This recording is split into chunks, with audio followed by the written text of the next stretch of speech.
Hey Giroud. Here's the thing. How can I put this? Shut up. Release the Kraken!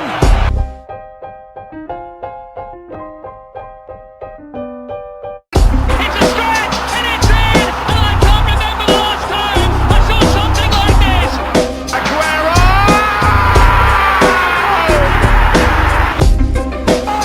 Guess who? It's him again! What's up, and welcome to Absolute Sitter. I am your host, Mac, and I want to thank you for checking out my content. I know you could be somewhere else on the internet checking out Reece James' new tattoo, but you're here with me, and I appreciate that. Today's show, I'm going to get into a little bit of updates on what's going on, of course, covering the supposedly imminent third bid for Lukaku and raining on the Lukaku parade. But before that, let's get into the comments. One, Olivier Giroud. So according to reports, Olivier Giroud wants Hakim Ziyech to join him at AC Milan and rekindle the great connection that the two former teammates had. Speaking to Sempre Milan, the Frenchman said, "Ziyech is a great player.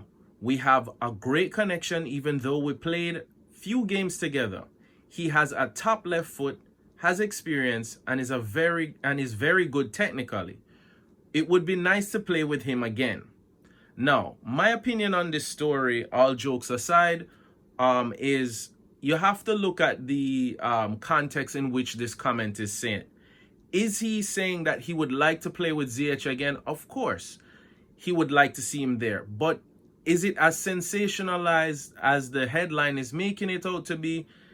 A lot of these stories, when you really dive into the weeds, what you find out is that the interviewer will ask a leading question, will ask Giroud, what do you think about playing with the chance of playing with Hakim Ziyech again? And then when he reacts with the quote that we just butchered, then they run with the headline that Giroud wants Hakim Ziyech at Milan with him and making it sound like he's trying to publicly draw Ziyech over. I'm sure this is not the case. I'm sure that Giroud was asked some kind of leading question that led to this comment. But of course, this is what you have to kind of read through when you read these articles. The headline is always to try to get you to click on it versus what is actually being said. I mean, did he just go and say this comment about Ziyech, or was he asked a leading question? And of course, he's just being complimentary to a class player. I think it's the latter of the two. So there's not much to see here. So moving on to the next story at hand, we're going to talk about Tammy Abraham and supposedly interest by Aston Villa. A quick update would be, according to the Telegraph, Aston Villa wants to re-sign Tammy Abraham. Now, that's a slight annoyance of mine when they write things like that, because he was never signed to Aston Villa. He was on loan to Aston Villa. But anyway, the 23-year-old helped Villa get promotion to the Premier League 3 seasons ago before returning to Chelsea to be part of the first team squad. Although they would allow him to leave, it will be for 40 million euros this summer. Now, this is not new information. This is just saying that Aston Villa has probably come back into the picture. And you have to look at it and say that if Chelsea does go ahead and get in an elite striker, that Tammy Abraham probably will be allowed to leave. As I said previously in my Holland Saga Solution video, I don't think that Tammy Abrahams has the kind of ambitions to be the second striker. He wants to lead the line, and fair play to him. You know, he has the ambitions to be the best and to lead the line as the center focal point of the attack.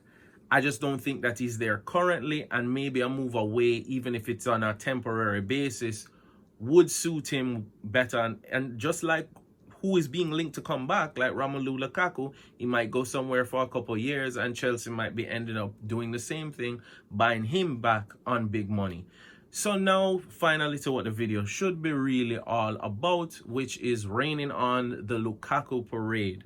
But I do promise to all who are excited about the potential of Romelu Lukaku returning to Chelsea that behind my rain cloud is a silver lining. So first and foremost, let's get into what a move for Romelu Lukaku means to Chelsea, in my opinion. Just I want to put this caveat out there. This is just my opinion. Comment below with your own opinion. I'm open to criticism and also to other points of view.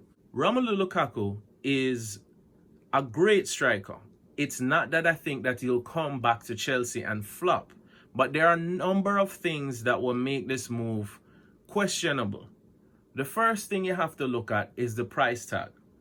When Dortmund has said, or it has been reported rather, that Dortmund would take 150 to get Haaland to leave right now from the club, it's kind of strange that then Inter can say, well, we'll take 120 and the difference between the two is 30 million. Now 30 million is a huge sum of money. I don't have that, hiding in the couch somewhere. But what is strange about that is the age gap and the potential for resale.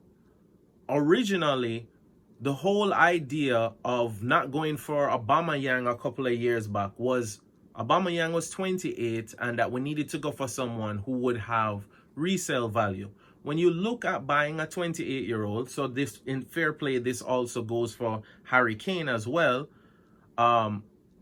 you're looking at prominently signing them on their last big contract. This is going to be their last big move before, what people look at as like retirement moves. You move to the MLS or you move to a smaller club that will, this is just going to be your coup de grace, the last big move of your career. So, especially if at 28 you're getting signed on a 5-year deal.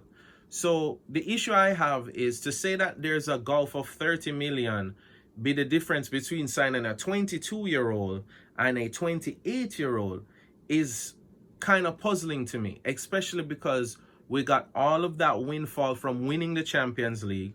We got all that windfall from all these youth departures. And we already had ourselves financially together, unlike a lot of clubs that were ravaged by the pandemic. So it's strange that Chelsea is kind of playing this kind of game. The other thing is, as I previously said, my solution to this is the Pulisic style transfer, which is to pay for Haaland now and loan him back for the year to Dortmund. That way Dortmund get one more year. He has one more year to develop. And we just go for someone else who can be a second striker. Or if I'm adding to that idea from my previous video, again, shameless plug to watch my previous video. If I'm going to add on to that, there are a couple strikers that are available that we could potentially get on a loan that are still elite quality that would help us through this year while Haaland is away at Dortmund for that year while we loan him back. An example would be Icardi or Griezmann, who Barcelona desperately want to get his wages off the books. Now, of course, Barcelona and PSG would rather sell them outright, but this late in the window, maybe they would settle for a loan move where we're paying the players all their wages.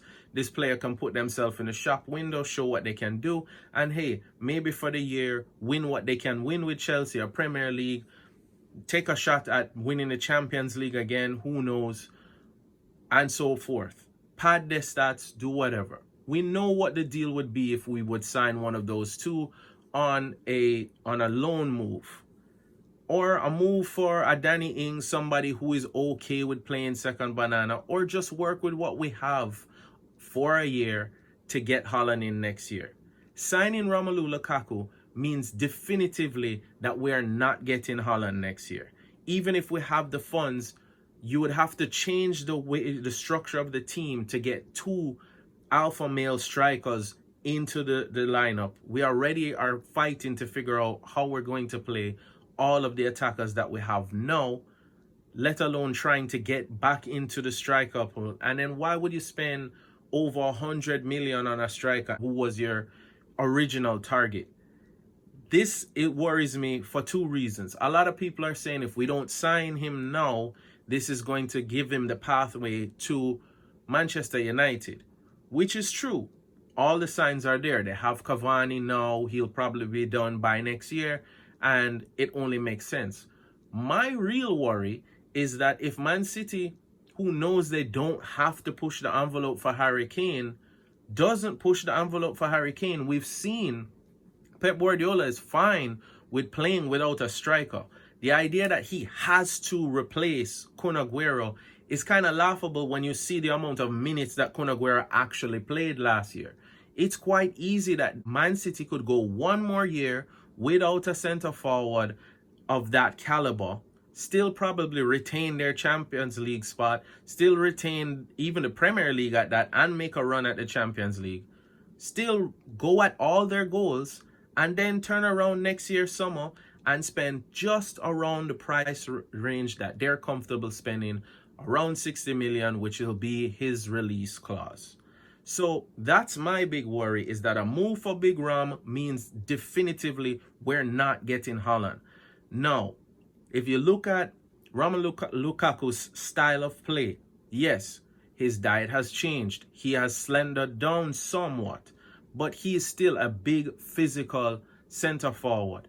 So the comparisons to players extending their playing life now with Ibrahimovic and Lewandowski, Karim Benzema, I don't know if this is a one-to-one type of comparison because their physiques are different.